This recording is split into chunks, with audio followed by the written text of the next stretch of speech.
Kalau tuan hamba nak jadi gagah, tuan hamba hendaklah makan muntah hamba.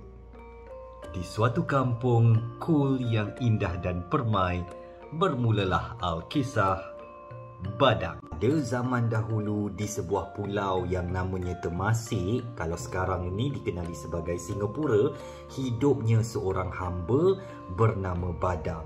Tuan kepada Badang ini bernama orang kaya Nirasura, dan Badang diberikan tugas oleh tuannya untuk membersihkan hutan serta semak samun supaya dapat dijadikan kawasan untuk bercucuk tanam.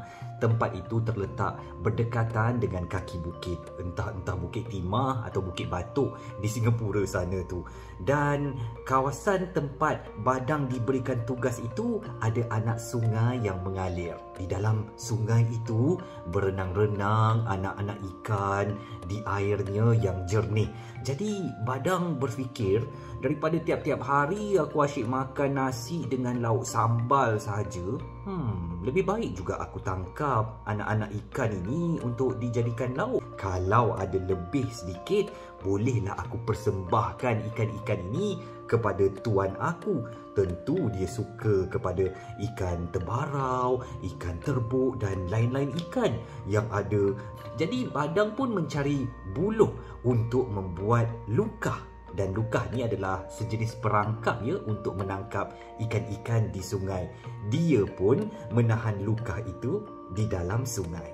Keesokan harinya, pagi-pagi lagi, Badang dah turun untuk menebas hutan dan lalang di kaki bukit itu. Tapi sebelum dia mula pergi bekerja, Badang turun ke sungai untuk melihat lukah yang dipasangnya bagi memerangkap ikan.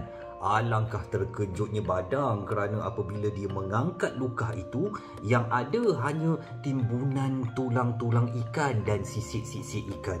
Ikannya dah tak ada. Jadi Badang terfikir, siapa agaknya yang telah mengusik lukah yang dia pasang ini ya? Apabila Badang selesai mengerjakan kerja-kerja yang diberikan tuannya itu, dia memasang sekali lagi lukah di sungai pada sebelah petang. Lukah ini kebiasaannya akan dimasuki ikan hanya pada waktu malam. Jadi Badang pulang ke rumahnya dan esok pagi dia memeriksa semula lukah yang telah dipasang petang semalam. Bukan main terkejut lagi Badang kerana perkara yang sama berlaku, iaitu timbunan tulang-tulang ikan dan juga sisik ikan. Tak ada pun ikan yang terperangkap. Jadi Badang semakin bertambah hairan. Siapalah yang makan ikan mentah ni ya? Badang bertanya di dalam hatinya. Jadi Badang mengambil keputusan. Apabila dia dah selesai melakukan kerja-kerjanya menebas hutan dan semak samun di kaki bukit itu, dia tak akan balik dan dia menahan semula lukah itu di dalam sungai. Dia bersorok di belakang semak samun pada waktu senja untuk melihat siapakah gerangan yang mengganggu lukah-lukah yang dipasangnya itu serta memakan ikan-ikan mentah yang berjaya diperangkap dalam lukah itu. Dan apabila tiba waktu malam, bukan main terkejut lagi Badang apabila dia melihat satu lembaga. Hantu rupanya, kata Badang, yang memakan ikan-ikan yang diperangkap di lukah itu. Tetapi Badang berkata, aku tak takut kepada hantu ini. Aku akan ajar dia kerana menangkap dan makan ikan-ikan aku itu. Jadi dia menerkam lembaga itu, menarik janggutnya, dan Badang tak mahu melepaskan hantu itu. Mereka bergelut.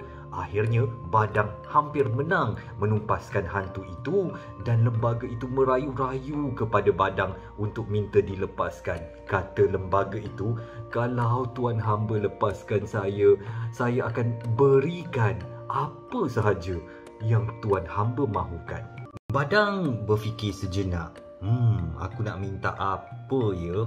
Baiklah, aku nak jadi gagah perkasa, kata Badang kepada lembaga yang menyeramkan di depan dia itu. Kalau tuan hamba nak jadi gagah, tuan hamba hendaklah makan muntah saya.